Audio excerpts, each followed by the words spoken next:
This is the story of the Little Mermaid. You can read along with me in your book.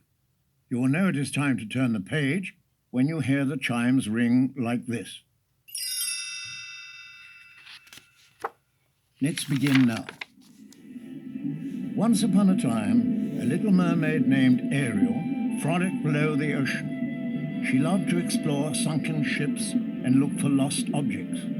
She called to her friend Flounder, a yellowfish. Come on, Flounder. I'm sure this old boat has lots of human treasure aboard. I'm not gonna go in there. It's spooky. Don't be such a guppy. Follow me. When Ariel swam inside the ship's cabin, she discovered a fork. Oh my gosh! Have you ever seen anything so wonderful? Ariel swam to the water's surface and found her seagull friend. Scuttle, do you know what this is? She handed him the fork. Judging from my expert knowledge of humans, it's obviously dingle hopper. Humans use these to straighten their hair. Thanks, Scuttle. It's perfect for my collection. And with that, Ariel dove excitedly back underwater.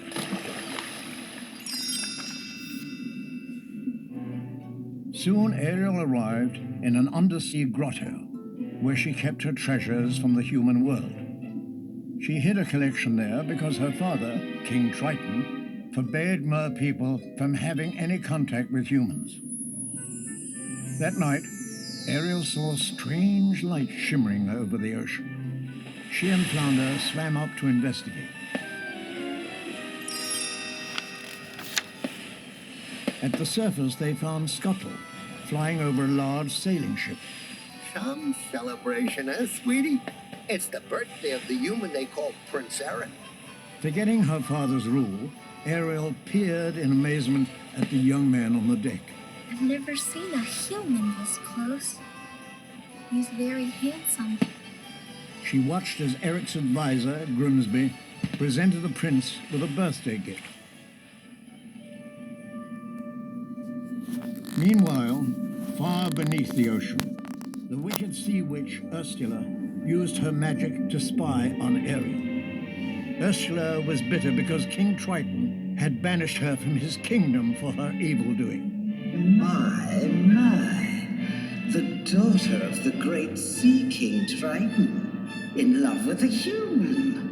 This headstrong, lovesick girl may be the key to my revenge on Triton. On the surface, a sudden storm whipped across the ocean. The prince took charge. Stand fast! Secure the rigging! Without warning, a huge bolt of lightning struck the vessel. Ariel watched in horror. Eric's been knocked into the water. I've got to save him. With a raging storm swirling around her, Ariel desperately searched for Eric. Where is he? If I don't find him soon... Wait, there he is. She took hold of Eric and, using all her strength, managed to pull him to the surface.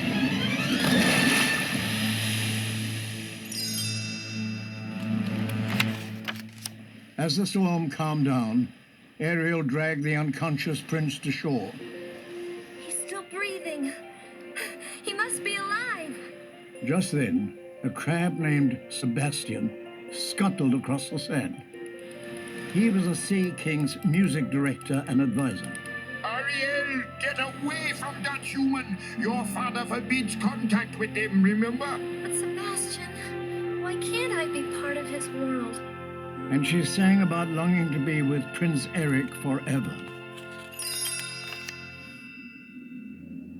Back in the king's palace, Triton noticed Ariel floating about as if in a dream. Suspicious of his daughter's behavior, Triton summoned Sebastian. The crab told him the truth about the shipwreck and the prince. Ariel is in love with a human? King Triton went straight to Ariel's grotto. How many times have I told you to stay away from those fish-eating barbarians? Humans are dangerous. But Daddy, I love Eric.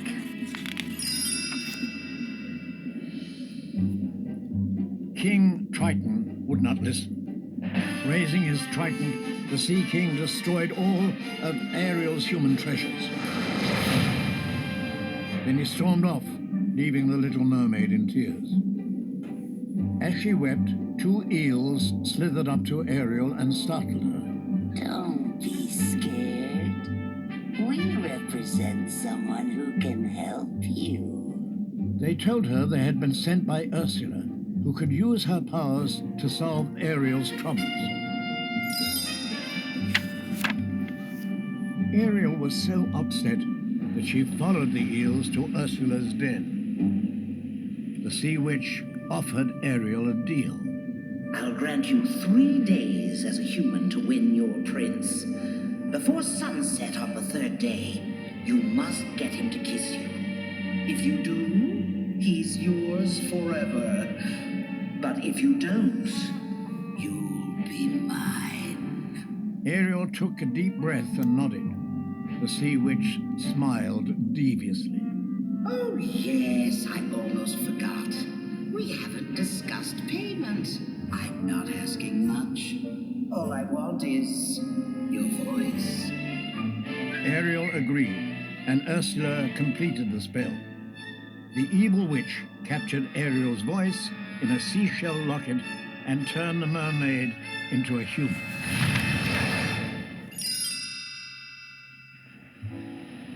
With the help of Sebastian and Flounder, Ariel used her new legs to swim awkwardly to shore. She wrapped herself in an old sail. Then she saw Prince Eric walking toward her with his dog, Max. Down, Max, down! I'm awfully sorry, miss. Ariel opened her mouth to answer, forgetting that her voice was gone. Eric helped her to her feet. Well, the least I can do is make amends for my dog's bad manners. Come on, I'll take you to the palace and get you cleaned up. The following afternoon, Eric took Ariel for a rowboat ride across a lagoon. Sebastian knew that Ariel only had 1 more day to get the prince to kiss her, or she would become Ursula's prisoner forever. So he began conducting a sea creature chorus to set the mood. Come on and kiss the girl. The music's working. As the prince bent toward her, the boat suddenly tipped, and both Ariel and Eric fell into the water.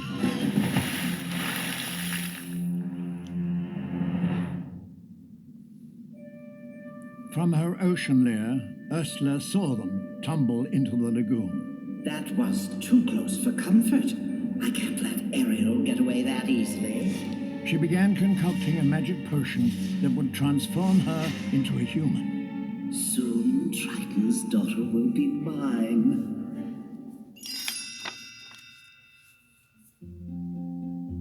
The next morning, Scuttle flew into Ariel's room. The prince had announced his wedding. Ariel's heart skipped a beat at the thought that she had won Eric's love. But when she hurried downstairs, she saw him introducing Grimsby to a mysterious, dark-haired maiden. Vanessa saved my life. We're going to be married on board ship at sunset. Ariel was heartbroken. Who was this girl that Eric had suddenly fallen in love with? A little while later, Ariel and her friends were watching the wedding ship leave the harbor. Suddenly, Scuttle crash-landed beside them. When I flew over the boat, I saw Vanessa's reflection in a mirror. She's the Sea Witch, in disguise. Flounder helped Ariel swim out to the ship as fast as possible. They arrived just before sunset. Before Vanessa could say, "I do," Scuttle and an army of his friends attacked her. In the scuffle, the maiden's seashell necklace crashed to the deck, freeing Ariel's voice. Ariel smiled at the prince. Oh, Eric, I wanted to tell you. Ursula grinned. You're too late. The sun has set.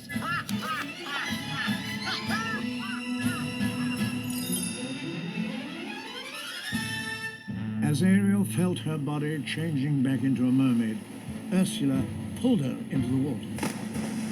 King Triton confronted the Sea Witch and made a deal with her to take his daughter's place as Ursula's slave. Instantly, he lost his powers and turned into a helpless sea creature.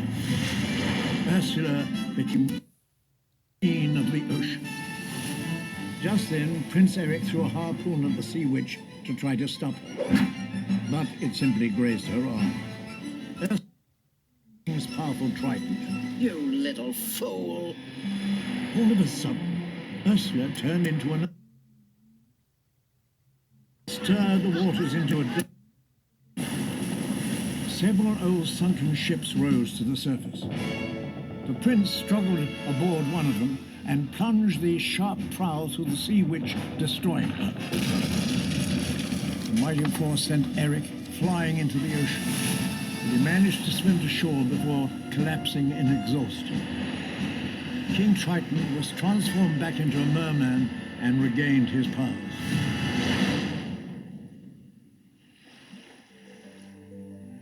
Moments later, as the unconscious prince lay on the beach, Ariel perched on a rock and gazed at him. King Triton and Sebastian watched from afar. She really does love him, doesn't she, Sebastian? The Sea King wanted his daughter to be happy, so he waved his trident, and Ariel was once again human. The next day, she and Prince Eric were married aboard a whaling ship. As they kissed, the humans and mer people sent up a joyful cheer. Ariel and Eric sailed off into the sunset, knowing that they would live happily ever after.